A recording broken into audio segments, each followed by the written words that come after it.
तहरीक इंसाफ के सिटी सदर खुर्रम जोया ने इक़्तिदार के नशे में धुत होकर नौकर पर जुल्म की इंतहा कर दी। बाप बेटे ने मिलकर अपने नौकर दिलशाद को मार मार कर बेहोश कर दिया। मज़ीद देखते हैं हसनैन खान की इस रिपोर्ट में। जी बिल्कुल, मैं आपको बताता चलूं कि कहर पका तहरीक इंसाफ के सिटी सदर खुर्रम जोया और उसके बाप ने इक़्तिदार के नशे में धुत होकर अपने ही नौकर को वाटर पंप बंद ना करने की इतनी बड़ी सजा दी कि वो चंद रोज से जो है बेहोशी के आलम में जिंदगी और मौत की कशमकश में है, जबकि मुल्ज़मान अपने नौकर को बेहोशी की हालत में लोधरा आर्थोपेड और मुल्तान न्यू सर्जन से भी चेक करवाते रहे।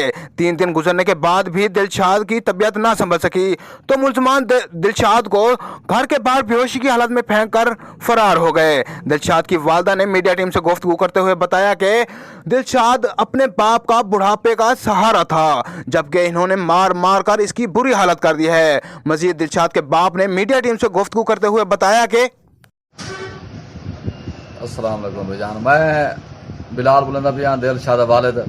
मेरे पुत्र ने जुल्म थे गए, अपना खिजर खान ने मारा है, उनके पुत्र ने अपना अरकम खान ने मारा है और खुर्रम खान ने मारा है।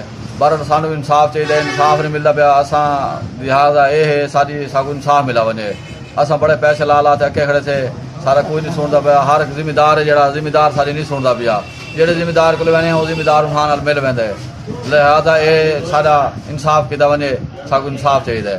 नौजवान का अब निचला हिस्सा और दिमाग मुकम्मल तौर पर मफलूज हो चुका है। दिलशाद के वालिद और वालदा ने इलाका मुकीनों के हमरा एहतजाज करते हुए RPO मुल्तान और वजीर आला पंजाब उस्मान बज़दार से मुकदमा दर्ज करके फौरी कार्रवाई का मुतालबा किया है। कैमरा टीम वकास फैसल के साथ हसनैन खरिंद, राज न्यूज़, कहरोड़ पका।